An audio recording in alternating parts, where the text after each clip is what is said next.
Hello traders, Steve Ganz here with another in the series of compare and contrast. So in this particular one, it's going to be fairly simple, straightforward, and short, and we're simply going to look at a covered call.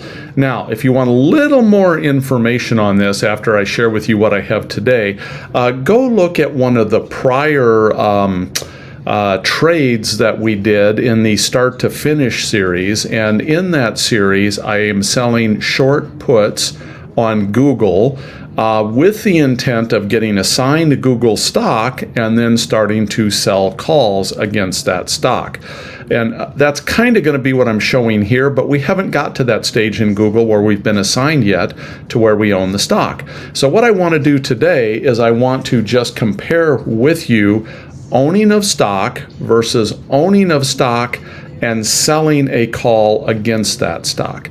Now, I know many people, myself included, that if you have assets, for example, in a retirement account, or maybe you work for a company and if you've accumulated stock in the company, things along those lines, many people will use this technique, particularly as you get into retirement, for generating additional income in an account. And it's stock that you already own, and you do something that I kind of refer to as renting out your stock. That's not actually, of course, what's going on, but that's maybe kind of an analogy because I also have some rental property. And so to me, it's kind of an easy way maybe for people to understand the concept. Again, it's not exactly the same, and I think you'll see why as we look at this here. So this is a P&L diagram of owning 100 shares of SPY. If I were to come in today and buy 100 shares of SPY, I'm going to spend $44,387 on buying that SPY stock. So I now have, fairly significant risk here. Is SPY going to go to zero to where this would be worthless?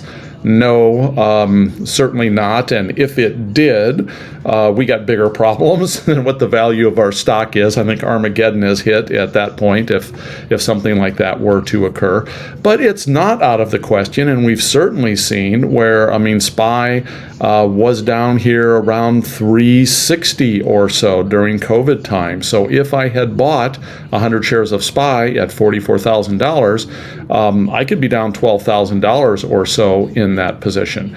So long stock, while it is and has historically been a very good investment, and again, many of us have this type of thing, whether it's SPY, whether it's Apple, whether it's Microsoft, Amazon, Johnson & Johnson, Kroger, Coca-Cola, you name it, no matter what we might have in an investment account, if we have 100 shares of it or more, that's an important distinction here, even in an IRA, you can now do what's called sell a call against that position.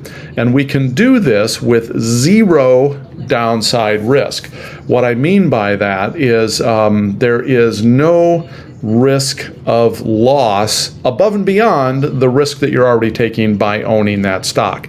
In fact, it actually reduces your amount of potential loss by a small amount. So let me show you what I mean. So this is the diagram for long stock. Again, you can see that I have $44,400 at risk in this position. Again, you can't really say that full amount's probably at risk because I certainly don't see SPY, which is an ETF representing over 500 U.S. companies. I can't see that going to zero. But on the flip side of that, if SPY goes up to $550 from its current roughly $450, I can gain $10,000 in this position as well. So it is a linear chart here, based on the price of the underlying. It's just simply stock. As the stock goes up and down in value, your value of your position changes as well. So here's something that I tend to do when the markets rally up a little bit. And let me just pause a second and I'll load up a chart maybe that might help. Okay, so let me spin you over real quick here to a chart of SPY. So this is a roughly 3-year chart of SPY. I've got all sorts of markings and stuff all over this. We can see SPY had been in a very solid uptrend here for a significant period of time. Then it started back in December of last year, December of 2022 to start chopping around a little bit. And here's where we are today. So basically what I look to do personally, and what many people look to do, and again, this doesn't necessarily need to be in just SPY, but here when SPY rallies up and it hits what might be considered some resistance areas, and each trader needs to determine that on their own as to what they might consider a resistance area. And some traders, by the way, don't do this by charts. They just do what I'm going to show you here by going to a certain delta of call that they sell on a regular basis. Now that regular basis, if you wanted to be an active trader, you could do it monthly. If you want to be a little less active, you do it, if you want to be an active trader, you can do it weekly on many stocks. If you wanted to be a little less active, you might do it monthly. If you want to be even less active than that, you might do it quarterly.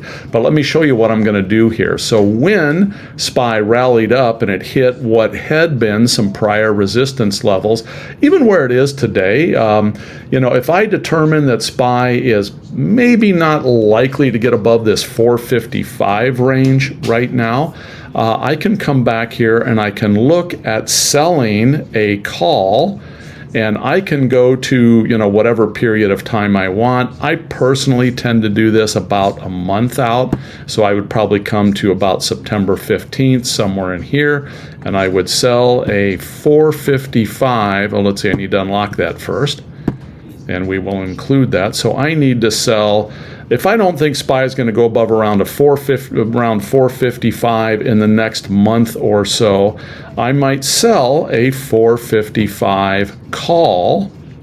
And what that does for me is it actually reduces my maximum loss. So rather than my maximum loss be $44,000, somewhere in that general range, I am taking in some money when I sell this. And when I sell this, actually, let me redo this, because I am actually out 1.1 year, and that's not where I want to be on this. I want to be this September, so I'm going to get a lot less money for it because it's a lot closer in time. There we go. So rather than being $44,400 or whatever it was, now it's $44,000. So, and I am going to take in, if I sell this, I'm going to take in $325 for doing this. Now, everything in options is a trade-off.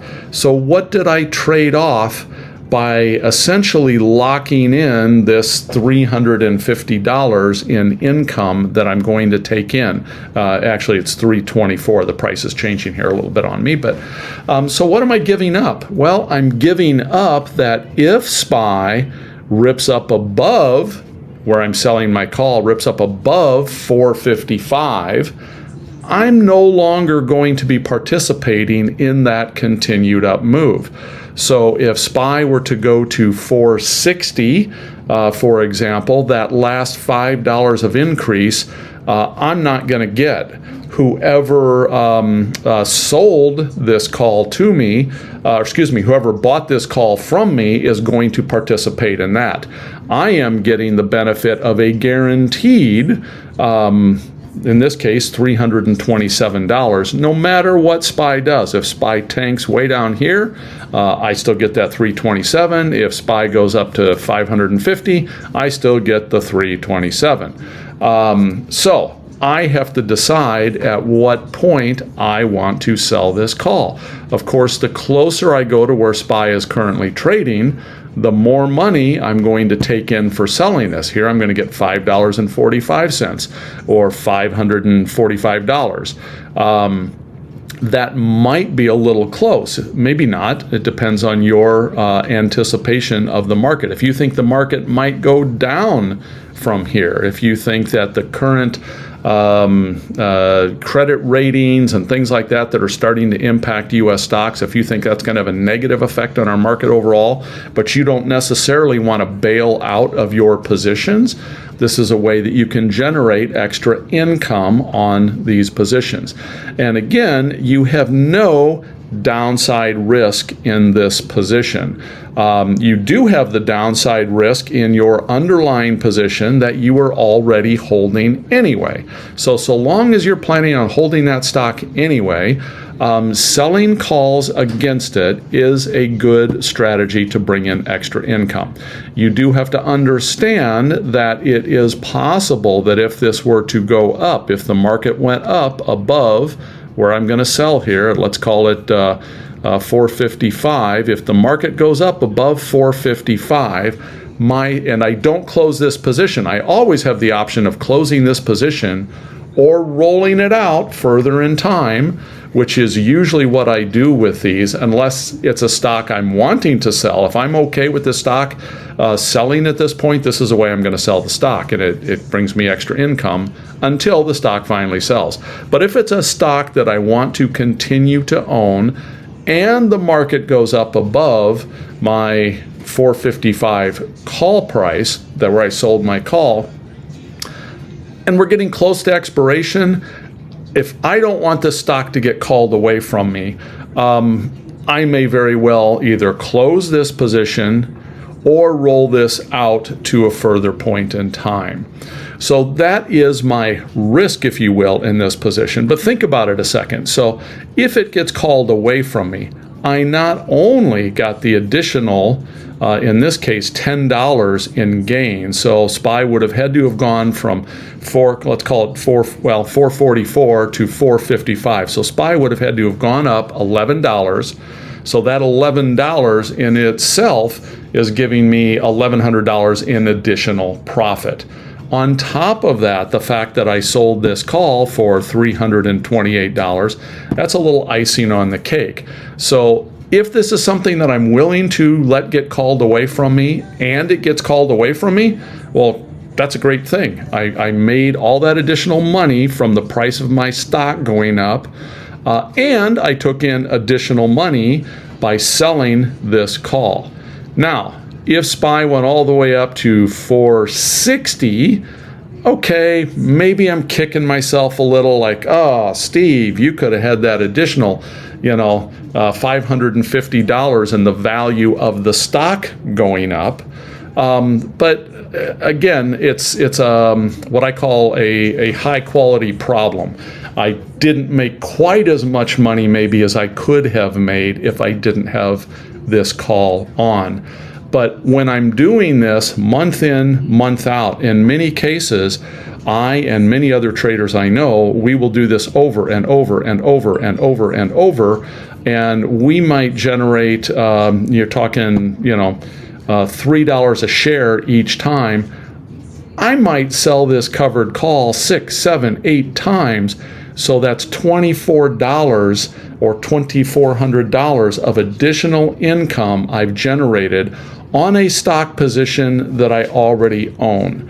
So that's the value of doing this. One gentleman that I talked with at a conference recently, his father, who does have a decent-sized portfolio, but he's 93 years old, and he has done this strategy for years. He generates over $10,000 a month selling calls against stock he already owns. In his case, if it starts to get pressured, he'll just roll this out. He may roll it out and up, so he may roll it out in time, and he might roll next month's up to maybe 460 if the market has moved up. So again, this can be a moving target, for lack of a better term. You don't always have to sell it at the same price. If the market were to drop down to 435, I might come down and start selling the 440s next month.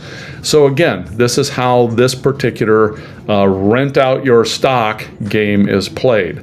Now, the next issue of the compare and contrast, I'm going to toss a little twist at you.